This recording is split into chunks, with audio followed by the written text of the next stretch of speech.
George Bush, who promised to become a uniter, has become the great divider. And just last week, he proposed to amend the Constitution of the United States for political purposes. KGET News Time 5:50. John Kerry pledges a fight to give America back its future and its hope. In his words, he's laying claim to the Democratic presidential nomination. After coast-to-coast wins on Super Tuesday, Kerry was the victor in 9 states. And with perspective now, once again, we're joined by CNN Fox News political analyst and author, B.J. Rudell. Good morning, sir. Good morning, Jeff. How are you this morning? I'm well. You've been keeping pretty late hours. I appreciate your being up with us so early again today. Thanks. It's a pleasure. So, your thoughts about Super Tuesday and John Kerry's win? Well, he never really lost that momentum that he started getting with the Iowa caucus win, and that's a testament to his ability to be a good presidential candidate. He never really slipped the way Howard Dean and others did along the way. So it bodes well for him in the general election. Sure. What is it? I know that he's talking about being electable, and that seems to be resonating with voters. They want somebody that can beat George W. Bush. But what makes Kerry electable? What are his qualities that people like? Well, they like the fact that he has a strong military record personally. Now, that may come back to haunt him in terms of some of the votes he's cast in the Senate in terms of being against the military, but that's something that he can try to cover up. I mean, there's no question that he has a lot of patriotism, that he served his country. In another way, he's been a legislator for 20 years, and he knows how to get things done in the Senate, and that's something he can point to. What is it like in the inside the Beltway? Because I think I heard George W. Bush say in an interview that having come up through a political family and then serving as governor of Texas, that he thought he had it pretty well nailed. But once you get to the White House, it's a whole different ballgame. The pressure, the politics is just beyond belief, I would imagine. Absolutely. Bush came into the White House feeling that he could really bring the country together, and arguably he has not done that, partly because he's beholden to conservatives who really want to see a lot of change in this country in their direction, and it's very hard for Bush to work with Democrats with that in mind. It is much different when you come to the White House. You have a lot of interests, all competing for your attention, all competing for your ideas. And, that's why a lot of presidents find that, especially when it gets down to that last year of re-election, that they start to move a little bit towards the middle and try to appeal to that middle ground. Yeah, most voters, at least in exit polls here in California, say they're just genuinely angry with George W. Bush. Does that surprise you, the strong sentiment there?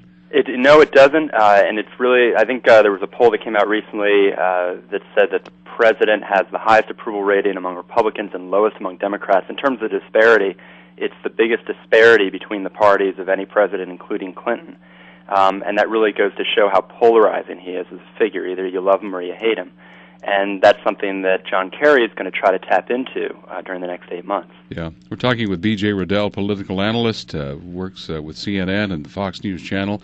What's your gut feeling, B.J., as you just see this race, being a little bit more defined? When you look at George W. Bush, you look at John Kerry, does your gut tell you that it's going to, which way it's going to go, or do you have a sense on that? I don't have a gut feeling, only because there's so much time left. Kerry still has to pick a running mate, which could very well define the direction his campaign will go in. Will he pick a Southerner? That changes a lot in terms of what will be in play in the general election. Will he pick, someone from the Midwest? Will he pick a fellow senator or a governor who has executive experience?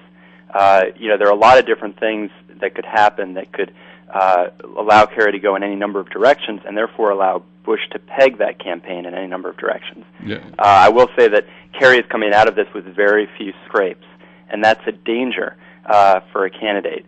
There's a lot that people may not realize about Kerry, in terms of his voting record and stuff like that Bush is going to try to pull out. And the question is, will those Democrats who supported Kerry in the primary still follow him after they learn more about him? Speaking of primary, I've been remiss to wait so long after all of our visits to mention that you are, you're an author as well, and having written the book Only in New Hampshire. Tell us about that. That's right. Well, thanks. I worked actually on a presidential campaign, Bill Bradley's, the primary back in 1999 and 2000, and just was fascinated by grassroots campaigning, which is what I was in charge with in southwestern New Hampshire.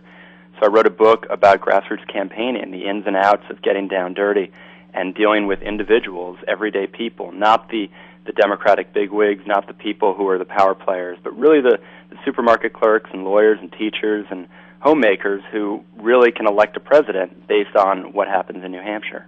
Do you think most people feel that they really can make a difference, that their vote counts, and that they have a say in what goes on in their local and state and even national political issues? Those who are active believe they can make a difference. Those who aren't still are weighing it. And I think it's up to politicians and campaigners and neighbors to get other people involved and say, this is the difference I've made. I used to teach at the Close-Up Foundation, which is a nonprofit organization that teaches young people about civics and how to be civically active. And it was a way to try to inspire and motivate people to go to their town halls, go to community meetings, and really get involved and try to create something out of nothing. And I think that's where either you believe it or you don't, and I think there's a long way to go in this country before more people can believe it. Yeah. What's your day shaping up like? You got a lot of hits with a lot of the different networks and things? I'm talking with various folks, but to be honest, I'm just enjoying talking with you, and I love the questions you ask and everything like that. It's a good dialogue, and I think there's certain things that don't get tapped into in these kind of discussions. A lot of times people would just say, well, let's look at the polls and what happened, and that's it.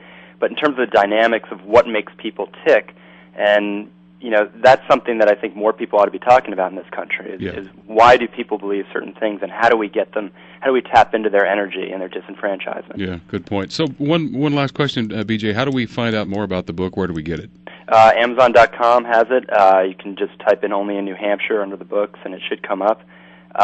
It's something where it's different from any book that's been read, and I'm biased in saying that, but it is something about grassroots campaigning and really the nuts and bolts of individuals. If you can appreciate human nature and what makes people tick, that's what this book is about. And, I don't come away clean either. I made some mistakes on the campaign, and I'm free to admit those things in the book.